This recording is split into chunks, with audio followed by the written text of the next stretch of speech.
Hi, I'm Kelsey Levesque, and this is my faith story. So, we'll start at the beginning, and the beginning is ever since I can remember. And ever since I can remember, my parents have been divorced. My family has not been a complete family, and I always remember moving. I was born in Colorado Springs, Colorado, and in second grade, my mom moved to Pennsylvania and my dad moved to Arizona. But while we were still in Colorado, I remember moving about 4 to 5 times within those first 6 to 8 years.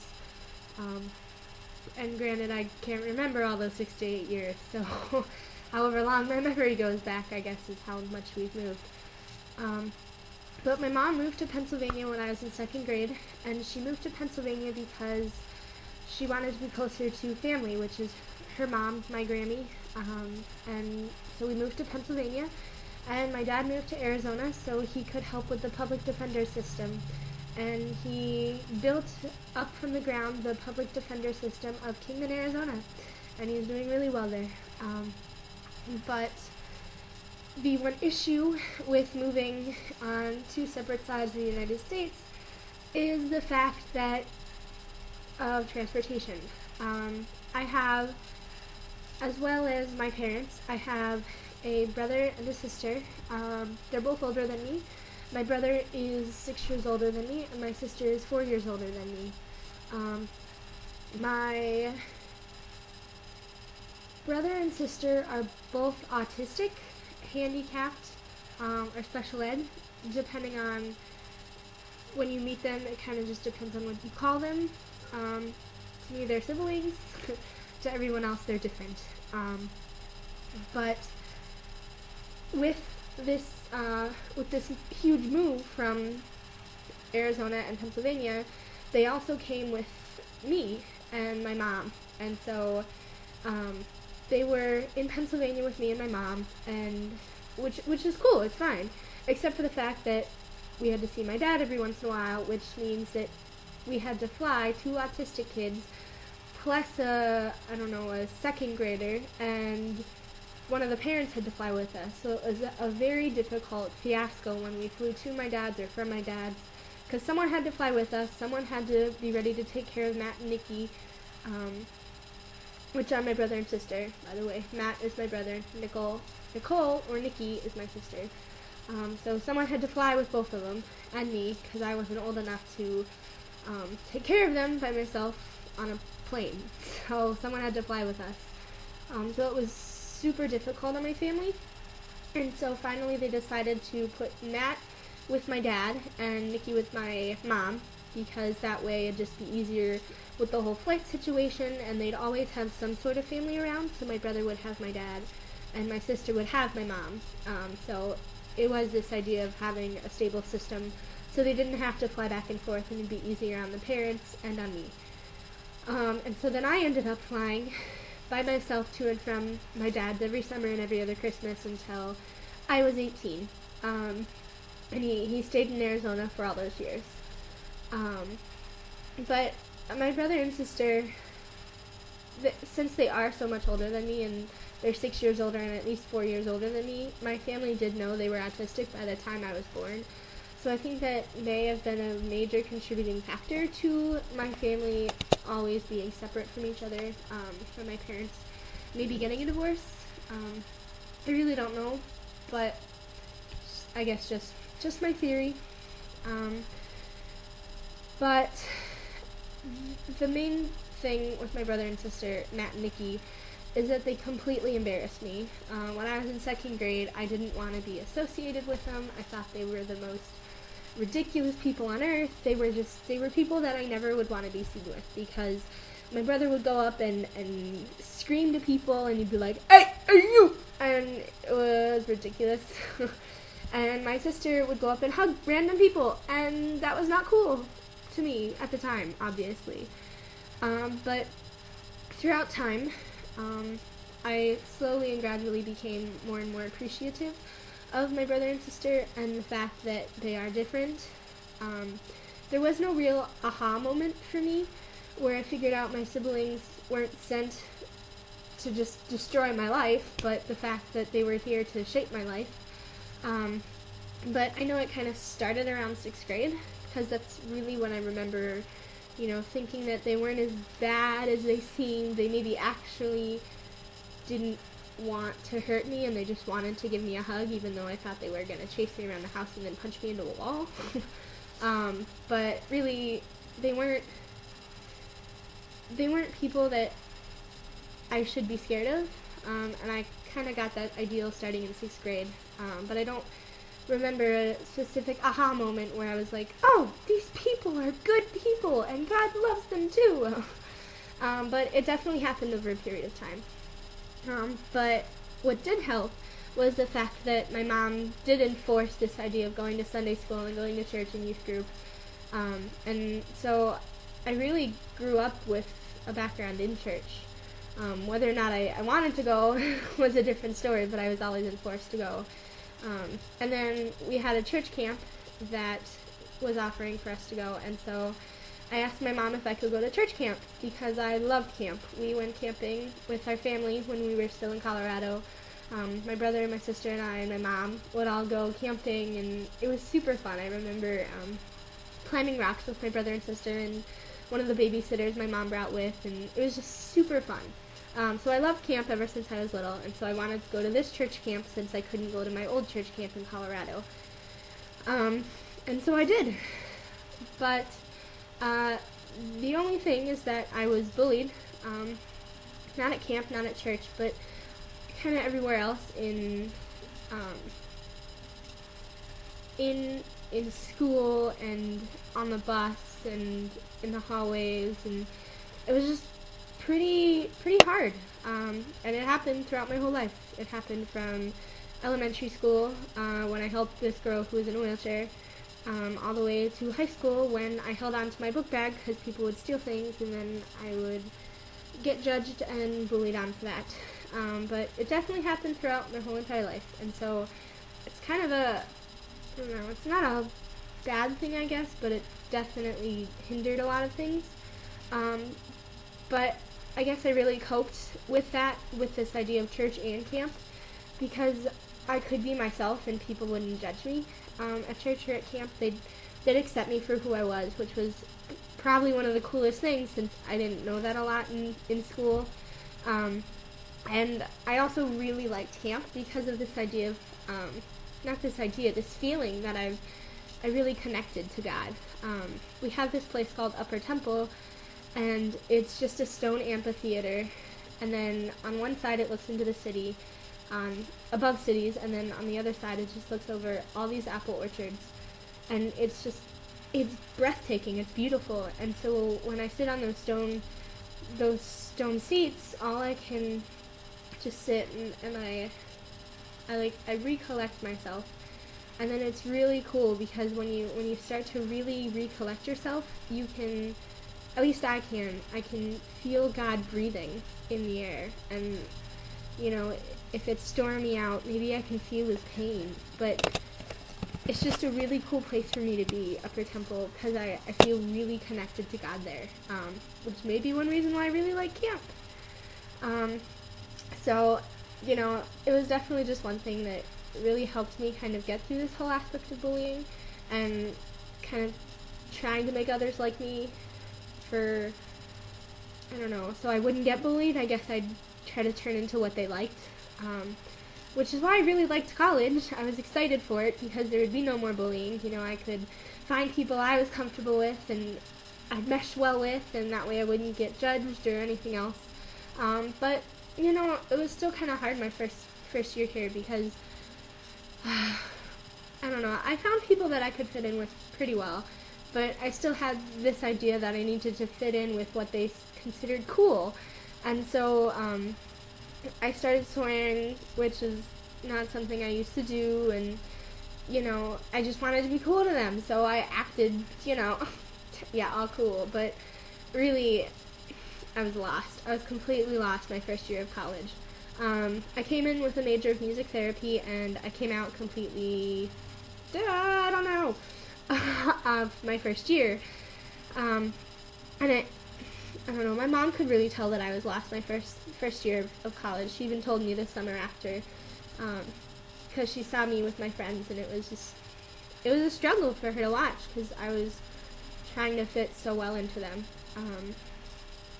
But I had lost sight of my vocation, and all I knew is that I wanted to help youth who were struggling, to help them find their vocation by helping them through life. And I didn't know how to do that because music therapy wasn't getting me there. But I was, before I go on, I'm going to talk about why I picked Augsburg. I picked Augsburg because it was the most comfortable setting for me. I visited at least 50 different colleges with my mom and my dad combined, and I saw a lot of colleges. But when I visited Augsburg, it felt like this comfortable, homey feeling where I could just be grounded, which is exactly what I needed. But the only problem was the tuition price. And when I learned I got a scholarship, I pretty much had my mindset that I was going to go to Augsburg because I could pay for it with this scholarship I had. But the only problem is my dad is a little unhappy of my choice because of the fact that he thinks I didn't include him in my decision. But I did. I called him at least 3 times a week talking to him about this decision, and all he kept saying was the finances, the debt, all the financial situations that I'd have to put myself through. I'd have to get a job. I'd have to work all of my semesters, and he didn't want me to do that because he went through it, and he wanted me to enjoy college. And I completely understand where he's going from, but I wanted to feel comfortable in my college. I didn't want to go to a state school where I'd have to find my way through. I'd have to push my way and say, look, here I am, which I could do, but Augsburg was just more comfortable, and so it was just much more me, and so I decided to go to Augsburg. So, I don't know, that's kind of the background on Augsburg. So then going back to this idea of kind of wanting to help youth who are struggling, to help them find their vocation by helping them through life, I came in with the perception of doing music therapy as a major. I may have mentioned that before. But I ended up my second semester of my first year not knowing what I was going to do. But I knew I wanted to work at the camp that I've gone through for 8 to 9 years. When we first moved to Pennsylvania and said, I want to go here, Mom, and she's like, all right. So I was going to be a counselor that summer, and it kind of dawned on me, that I really like to help youth with this idea of faith and believing in God and how He works through their lives, because it really helped me to see how God worked through my life, to give my life meaning. And so I want to make sure they know they're worth something, to have them understand that God really cares and God is there. And so it kind of dawned on me that that's my vocation. That's what I want to do. It'll help the youth who are struggling. It'll help them find their vocation. It'll help them through life. And so then I got wind of this Youth and Family Ministries program, and it kind of just tumbled along from there. I talked to a few people from the Youth and Family Ministries program, and then I just proceeded to go along with the Youth and Family Ministries degree, proclaiming a Youth and Family Ministries degree, because the worst I could do is change it again. So that's kind of where I was after my first year of college. So that's pretty much where I am now, actually, except for the fact that I found what I want to do, which is the Youth and Family Ministries. And instead of being uncomfortable around my first Augsburg friends, I found a really good friend who I can really be myself with, which is really cool. And then I've also gotten a little more comfortable with my old Augsburg friends, which is just as cool if I could say so myself.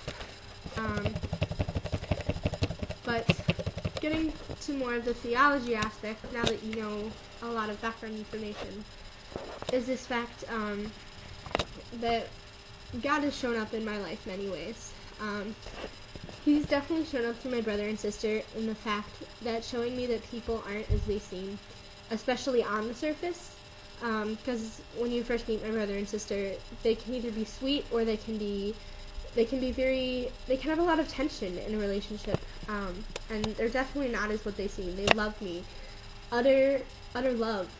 If I don't see them for a year, they'll still, when I see them, come running at me with a huge hug and say Elsie, or just scream. It's just really cool to kind of realize how much love they have for me, and I don't know, that's pretty sweet.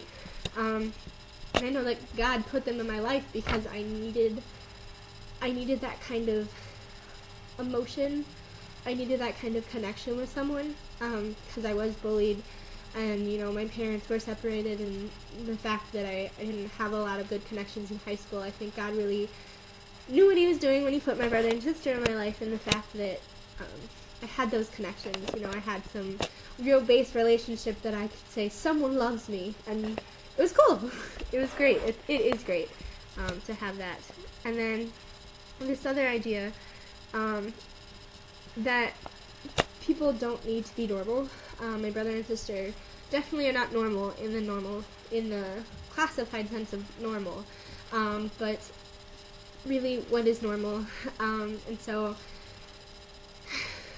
I really, from them, also learned to not make myself someone I'm not and try to fit into the crowd, which is a good lesson to learn. But I think God really, really knows what he's doing when he puts people in your life. And even the fact that my family was separated, it really put me to where I was now, because maybe if they weren't separated, I wouldn't be able to leave my family, and I wouldn't have gone to Augsburg, and these things wouldn't have happened, and I wouldn't be making this video right now. So, I definitely think God has a hand in who he chooses to be in your life, and who actually has action in your life, and kind of God's kind of choice. But the other thing I really learned throughout this whole entire life story I gave you, which is about 15 minutes long, is the fact that God works through brokenness. I may not be the most broken person in the world, but to me it's pretty broken. But the fact that God works through brokenness has really helped me along in my struggle, in the fact that my father and I don't have the best relationship, because he's so far away, and I only saw him, almost once a year, once every 6 months. It was really hard, and it still is really hard on us. But we're slowly working through it. But the other thing is, if you had asked me to write this faith story a year ago, it would have been fine. I would have been like, oh yeah, this is this, and this is this, and this is this. But I did about 6 copies before I even got to where this is. But the reason it's so hard for me now is because I lost my Grammy this past year, my mom's mom, which is why she moved out to Pennsylvania in the first place. And it was just super hard, because I was really close to her. It was also hard because my mom lost her best friend, and I couldn't be there for her because I was at school and I was trying to cope with it myself, and man, it was hard. But my mom doesn't have anyone out there to really take care of her anymore, and so it's still kind of hard because she doesn't have anyone to depend on out there. I call her maybe 2 to 3 times a day because I love her, and I want to check up on her, because my grandma can't call anymore, so it's definitely been hard. But it's not that I haven't lost faith in God because he took her. It's just still a struggle. I do believe in God, and I know that he exists, but it's still just a struggle to realize that he took her and that he did it for a reason, but I don't know what the reason is yet, which would be really nice to know so it could make things easier. But I do know that, I know where, I know I am, I know where I am because I know, sorry, I know that I'm supposed to be where I am because God put me here. Throughout kind of all the past that I've taken a wrong turn, He's made it back to a right turn. And He wanted me to end up here today making this video for maybe someone who's struggling. I don't know, but you know, I'm where I'm supposed to be because God put me here, so. Yep. Bye.